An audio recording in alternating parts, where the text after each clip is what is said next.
माघ मास महात्म्य 10वां अध्याय। यमदूत कहने लगे कि हे वैश्य, एक बार भी गंगा जी में स्नान करने से मनुष्य सब पापों से छूटकर अत्यंत शुद्ध हो जाता है। जो गंगा जी को दूसरे तीर्थों के समान समझता है वह अवश्य नरक में जाता है। भगवान के चरणों से उत्पन्न हुई गंगा जी के पवित्र जल को श्री शिव जी अपने मस्तक में धारण करते हैं। वह ब्रह्मा जी को संदेह रहित प्रकृति से अलग और निर्गुण है। ब्रह्मांड में उसकी समानता किससे हो सकती है। गंगा जी का नाम हजारों योजन दूर से ही लेने वाला नरक में नहीं जाता। इसलिए मनुष्य को अवश्यमेव गंगा जी में स्नान करना चाहिए।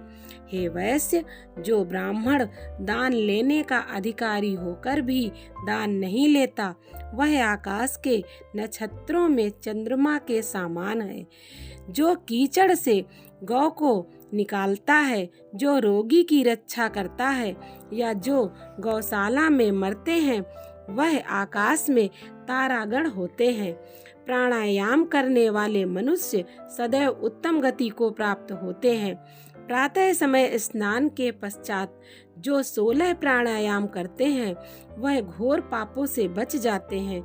जो पराई स्त्री को माता समान मानते हैं वह यम की यातना को नहीं भोगते।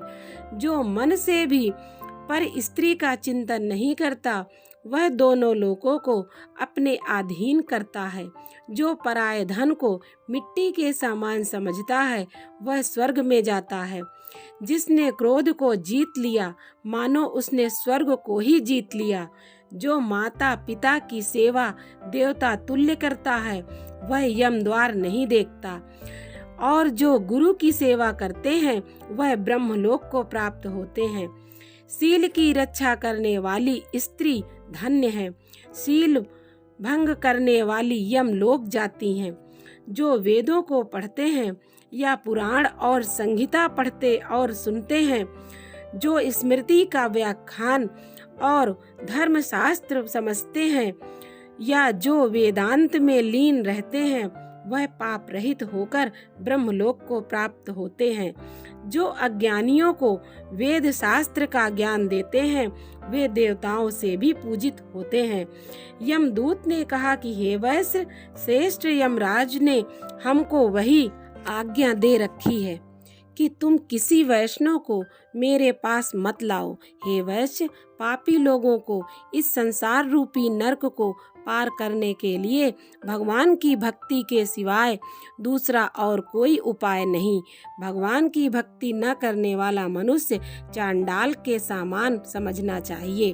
भगवान के भक्त अपने माता पिता दोनों के कुलों को तार देते हैं और उनको नरक में नहीं रहने देते।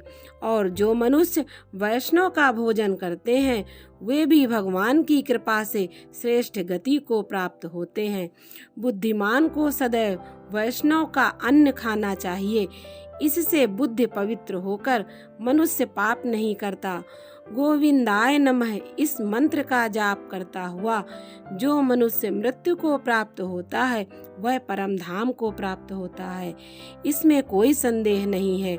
जो ओम नमः भगवते वासुदेवाय इस 12 अक्षर मंत्र या ओम नमो नारायण इस अष्टाक्षर मंत्र का जप करता है उसके ब्रह्म हत्यादि इत्यादि बड़े बड़े पाप नष्ट हो जाते हैं। इस प्रकार माघ मास महात्म्य का 10वां अध्याय पूरा हुआ।